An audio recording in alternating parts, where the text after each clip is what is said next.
We could take a few questions from the press, and then after that we'll have our meeting, and we have a little lunch for the board. So we'll have a little bit of a lunch, and it's an honor to have you all here. It's so many of you, Jimmy, so many of you are friends.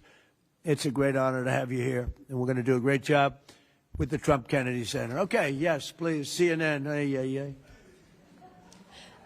Thank you, Mr. President. I'm not CNN, I'm Daily Wire, but thank you for the question. Numerous countries have told me they are on their way.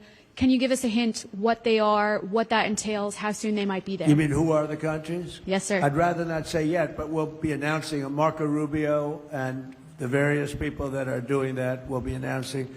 And I have to tell you, we have some that are really enthusiastic. They're coming already. They've already started to get there. You know, it takes a little while to get there. It's like, in some cases, you have to travel an ocean. So it doesn't go that fast, but it'll go fast. And we have some that are fairly local that are doing it. But we'll give you a list. Some are very enthusiastic, and some are less than enthusiastic. And I assume some will not do it. I think we have one or two that will not do it that we've been protecting for about 40 years at, tens of billions of dollars, Mr. Speaker. So I'll be reporting that to you in the House and the Senate, and I'll say, why are we protecting countries that don't protect us? And I've always felt that was a weakness of NATO. We were going to protect them, but I always said, when in need, they won't protect us. Now, this isn't need. Need would be one of the big boys. But I will say that we built the greatest military in the world, and we protect people.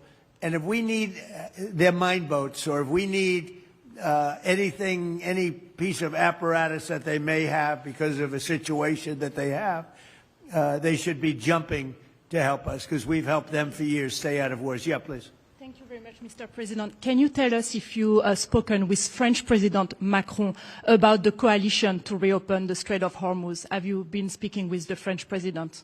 What does that mean? Have you been speaking with the French President Macron about the coalition to reopen the Strait of Hormuz? Yeah, I have spoken to him. He's been, on a scale of 0 to 10, I'd say he's been an 8. Not perfect, but it's France.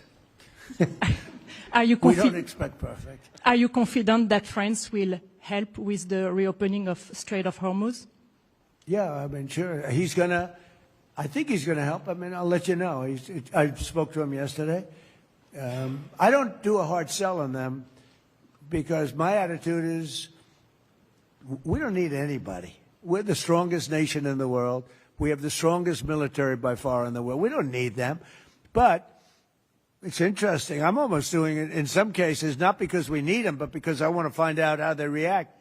Because I've been saying for years that if we ever did need them, they won't be there. Not all of them, but they won't be there. I was very surprised with the United Kingdom, because the United Kingdom, 2 weeks ago, I said, why don't you send some ships over? And he really didn't want to do it.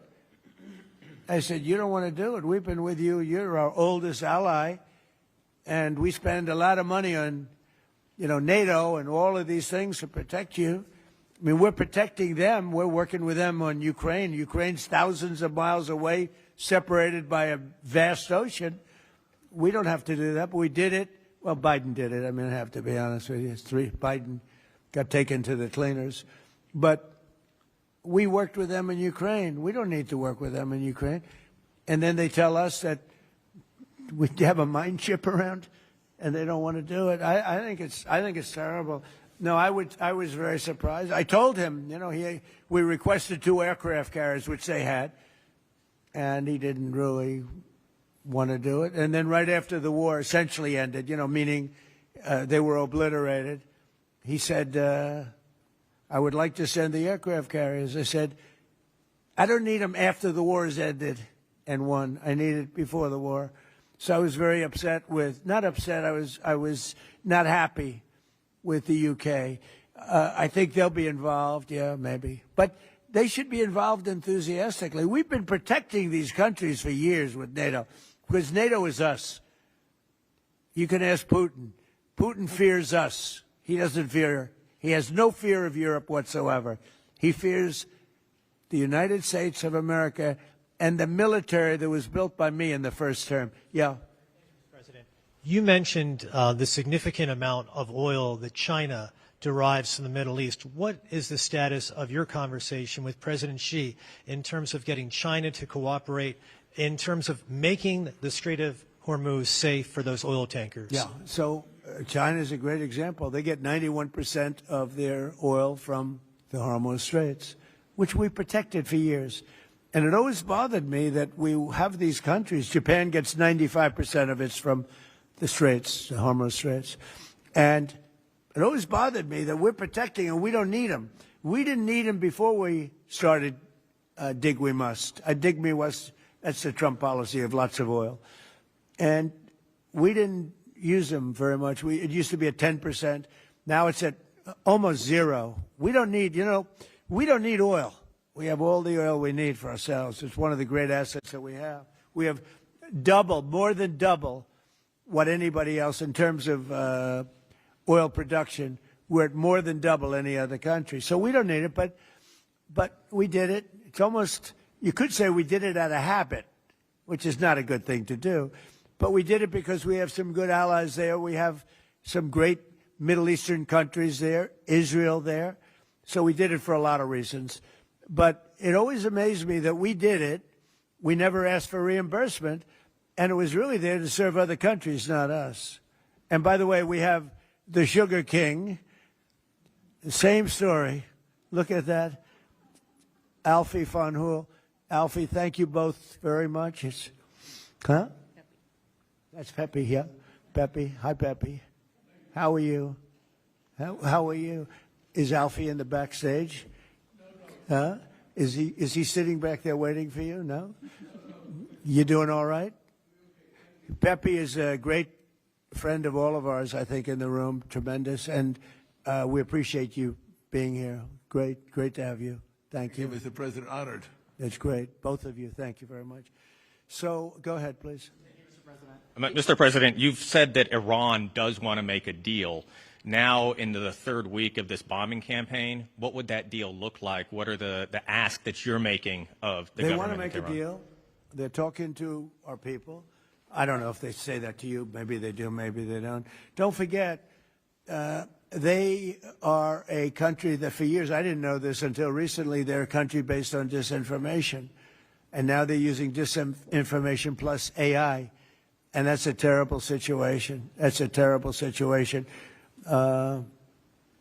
They showed all sorts of things happening in the last 2 weeks that never happened.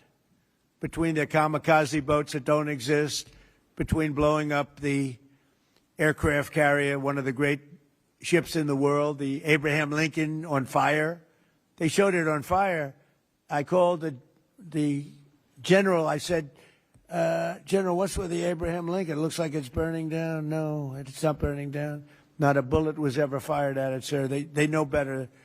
I said, this is my first glimpse of AI and what they've done with it. They showed buildings in Tel Aviv burning to the ground, high-rises burning. They showed buildings in Qatar. They showed buildings in Saudi Arabia burning, and they weren't burning. They weren't hit. It was all AI-based. Terrible. It's terrible. And that's their only, I think that's the only thing they do well. They're negotiating, and we always talk. When, somebody said, well, would you talk? Why would you even talk to them? I talk to everybody because sometimes good things come out of it. But I don't know if they're ready yet. They're taking a pounding. I don't know if they're ready yet. And we don't even know their leaders. Look, all of their leaders are dead, as far as we know. But they're all dead. We don't know who we're dealing with. We knocked out the first group. Then the second group met, 88 met to pick the leader because the first group was all dead. And the second group got knocked out. They're all dead. Then the third group met. I would think they're a little nervous about meeting. I don't know if they're nervous. Maybe they're not. Maybe they're crazy. If they're not nervous, then they're crazy. But we met with the next group, but we don't know who their leader is. We have people wanting to negotiate. We have no idea who they are. Yeah, please, Peter. Thanks, President Trump. What are your advisors telling you about the Ayatollah's son, the new supreme leader? What are they telling you Well, about it's him? not only them, it's you people. I mean, a lot of people are saying that he's badly disfigured. They're saying that he lost his leg, one leg, and he's, been hurt very badly. Other people are saying he's dead. Nobody's saying he's 100% healthy. And he hasn't spoken because the Ayatollah would sit and he'd spew hate from a form of a throne, not as nice as a throne. I like the English throne much better, but it was a fancy chair. But he'd spew hate from his chair. But you'd see him a lot, right? This one we haven't seen at all. So that could be for a lot of different reasons. We don't know, Peter, if he's dead or not. Now that you've announced, I will say this: nobody's seen him, which is unusual. something else. Now that you've announced that the U.S. has destroyed all of Iran's mine-laying ships, why can't the U.S. just immediately reopen the Strait of Hormuz?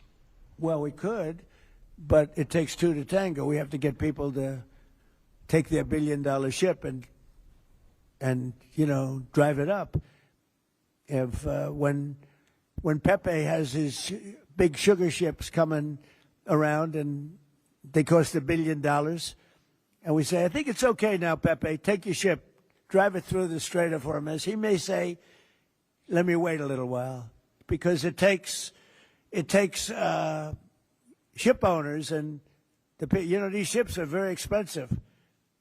They can cost up to $2 billion. So they don't want to take a chance that, gee, I think you'll be okay. They got to know it. So they don't have to set, we don't know if they even set any mines. But the thought that they may have is enough to keep people from saying, we don't need it. Now, we are pounding that area, that coast, as you know, left side. We're pounding it, like really pounding it hard. And again, they may have no mine set. We hit every one of their mine droppers. They call it the mine layers, right? The ships. They're pretty sophisticated ships. Every one of them is gone.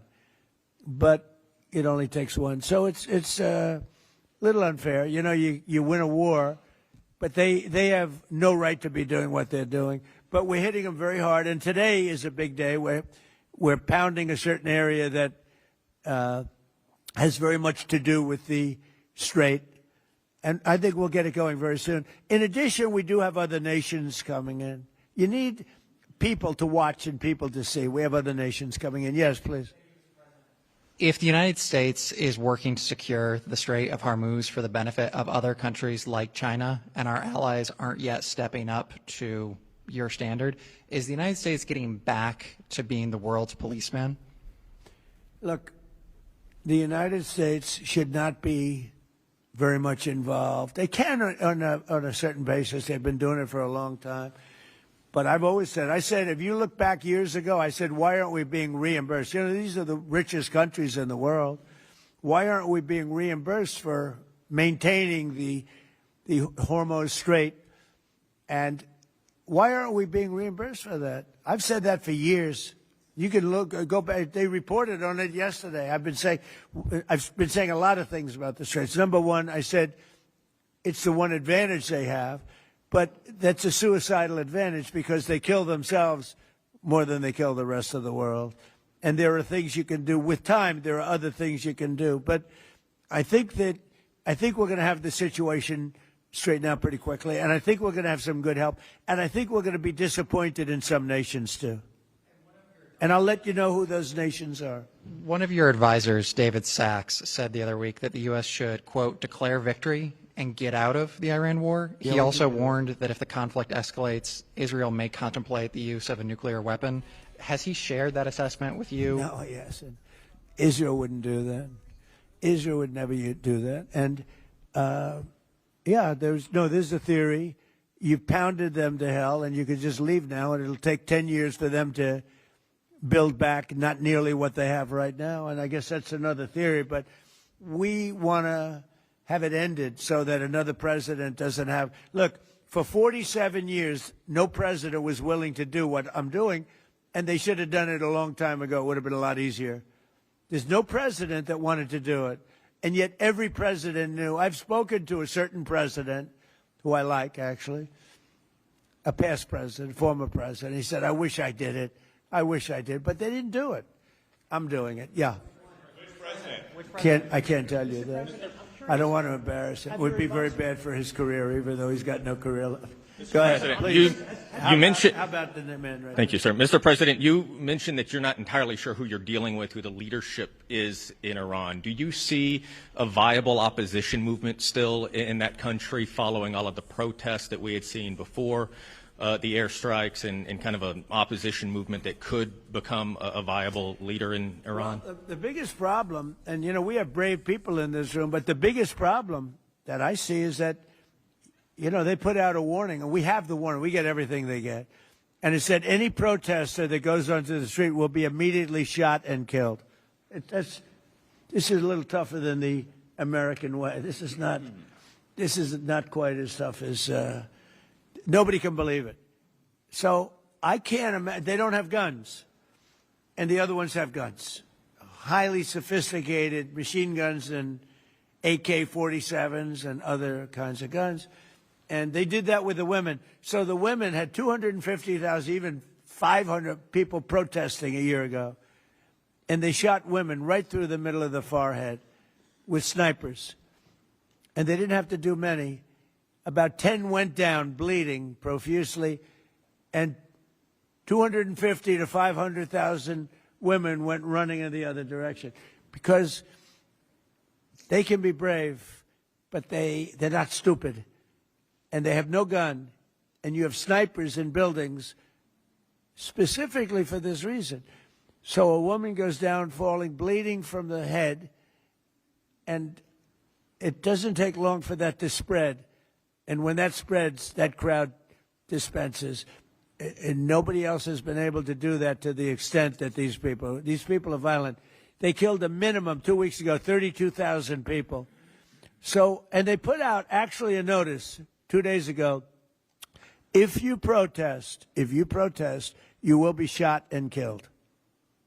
So, I don't know. I would say Mike Johnson's the only person I know who has the courage to go out in that kind of an atmosphere. I don't think so. Yeah. Have your advisors told you anything in terms of how long we can expect gas prices as high as they are right now? I don't need advisors to tell me that. I know what it is. You know, the Prime Minister of UK, United Kingdom, yesterday told me, I'm meeting with my team to make a determination. I said, you don't need to meet it with the team. You're the Prime Minister. You can make your own. Why do you have to meet with your team to find out whether or not you're going to send some minesweepers to us or to send some boats? I said, you don't have to meet with your team. It's the same thing here. I can tell you that when this is over, oil prices are going to go down very, very rapidly. So is inflation, so is everything else. But frankly, much more important than short-term, even long-term oil prices, you can't let the most violent, vicious country in the last 50 years have a nuclear weapon, because the Middle East will be gone. Israel will go first, without question, and they'll certainly take a shot at us before we get our act together and say we got to take them out. You can't let Iran, who's truly a nation of great terror and power. Look what happened in the last 2 weeks. They weren't supposed to go after all these other countries in the Middle East. Those missiles were set to go after them. So they hit Qatar, Saudi Arabia, UAE, Bahrain, Kuwait. Nobody expected that. We were shocked. And the other one, you know, they fought back. They could have yielded. But think of it, if we weren't around, they had tremendous power. They had thousands of missiles, most of which we've terminated. They had thousands of drones. They were making drones and missiles all over the place. We've knocked out most of those factories. I mean, now they're sending out 2 or 3 missiles. Now, you know, they've still got some. They might have 8% left. But mostly they've been eliminated. They've been terminated by what we did and what Israel did, too. Yeah, please. Israel is expected to expand its ground offensive in southern Lebanon to go after Hezbollah. Have you discussed that with Israeli leaders? Yeah. And does the United States support a potential Israeli invasion of Lebanon? Yeah, no, I did. And I know look, Hezbollah is a problem. It's been a problem for a long time, not just now. And it's a certain area, because I was with the other night a person whose parents live in Lebanon. This is a very substantial person, wealthy person, whose parents live in Lebanon. I said, really? How do you live in Lebanon? Your parents are living? Oh, yeah, they live there. And over the years, they've gotten used to the fact that it's being bombed. But they explained to me that it's really a different section of Lebanon. It's the section where Hezbollah is. And they get used to it, I guess. I don't know. I mean, people live in Ukraine. You would think they wouldn't live in Ukraine, but they live in Ukraine. I don't know that I'd do that. But they live in Ukraine. They live in Lebanon. Hezbollah is a big problem, and they're rapidly being eliminated. Thank you very much, everybody. I appreciate it.